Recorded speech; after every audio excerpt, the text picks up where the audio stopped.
While the offense of the New Bern Bears soccer team has been phenomenal, it's the defense that has added to their success, allowing only 15 goals this season. For the past 2 seasons, the ECU Pirates have gone 14-1 at home.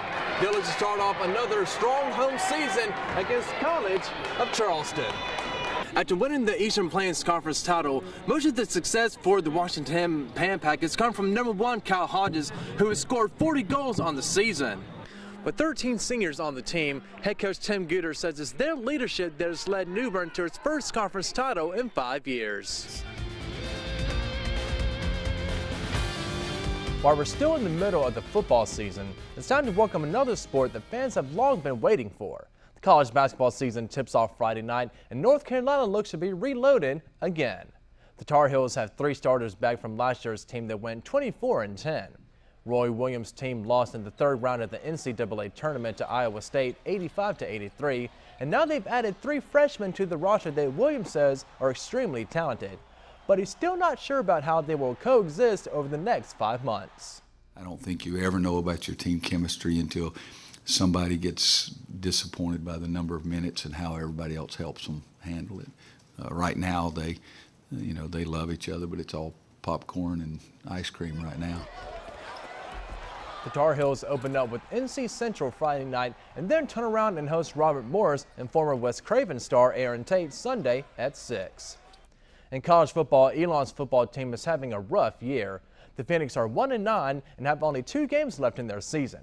The reason for such a rough year? They have a new head coach, are playing in a new conference, and are going through a bit of a rebuilding phase. But they're hoping several players from our viewing area will help the Phoenix rise again. When turning a football program around, it's always nice to have a little help from some hometown faces. For senior linebacker Odell Benton, that's exactly what he has at Elon University. Yeah, Corey Mitchell, he's from Northside, and then we got Mike Warren from White Oak. I played both of those guys in high school. You know, it's always good to have guys from where you're from, because, you know, you can talk about old rivalries, and when Richlands plays, those guys always get onto them. It's good, and it brings a good feel to the locker room. Benton is using all the good feelings he can to close out a great career at Elon while rebuilding it into a powerhouse. But while he'd like to win right now, he says the future of the program is more important. Yeah, obviously I want to win now, but at the same time, I love Elon, I love the community, and to be able to come back here 10 years from now and see the guys actually, you know, winning games and things like that, that would be a better feeling than just winning now. Sophomore Mike Warren says rebuilding is something they know is difficult, but it's a team effort throughout. We try to make a culture. We try to stay together through tough times, through good times and all. We just try to stay consistent with anything we're doing. Warren, Mitchell, and Benton understand that rebuilding comes with a price. That price is losing some games.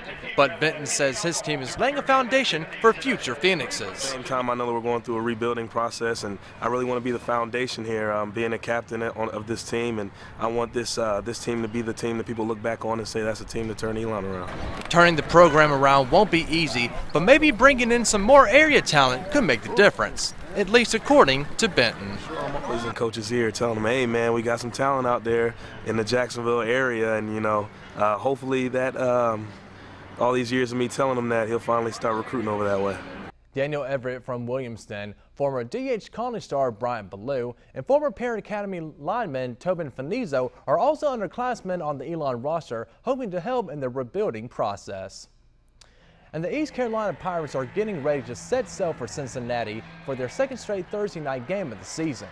Both teams coming to the matchup with 1 loss in the American Athletic Conference play.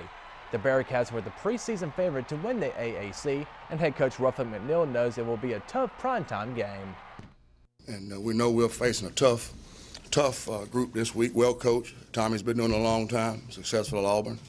I know he went to Texas Tech before now, but we know we're facing a tough team, and it's going to be in another hostile and road environment. So it's a great test for us.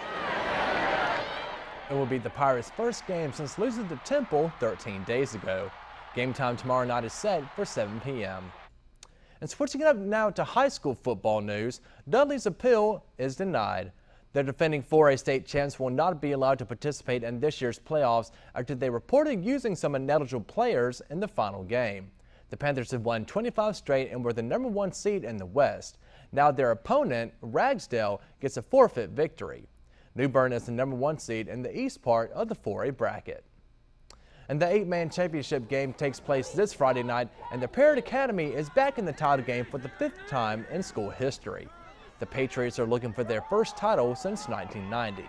Head coach Mike Beeman says his players have been focused on this goal all season long. The first day of summer practice, that's what we preached, state championship. That's what we wanted. We knew that we had the talent, and we knew if we put in the work that we could get there. And it's just been a real buzz around school this year. You know, everybody's pulling for us. The state championship's all they've been talking about all year. They want the ring. The Patriots' only loss this season came against the team that will play this Friday night.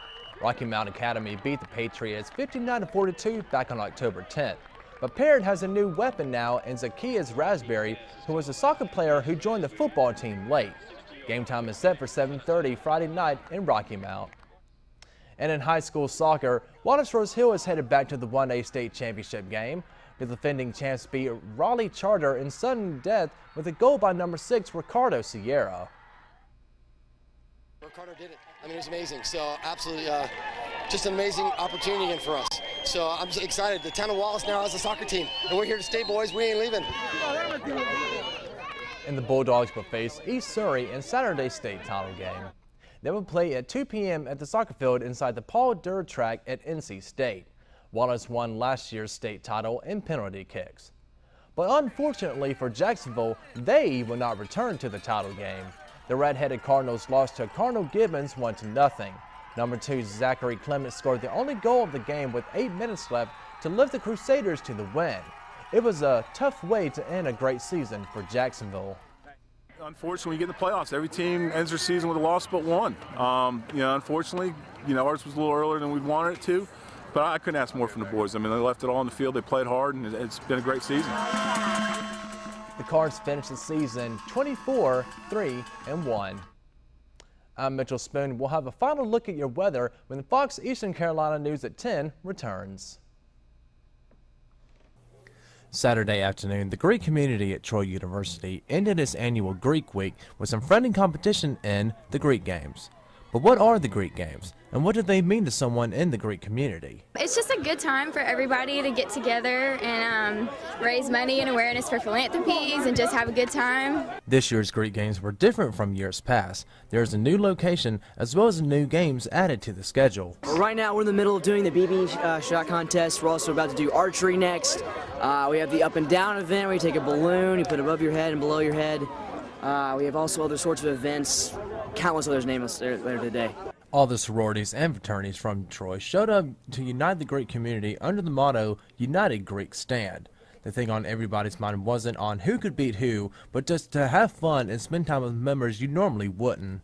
Us as a whole, the Greek community sometimes get, a little heated, a little debated, but at the end of the day, I mean, we're all chose to be Greek, and during this week, we just all come together and just have a good time together. That's basically all it's about. Well, it's just a really cool time to come together and compete in a healthy way and get to spend time with your sisters when you usually wouldn't, when they're involved in so many different kinds of organizations. And so it's just a really good time to come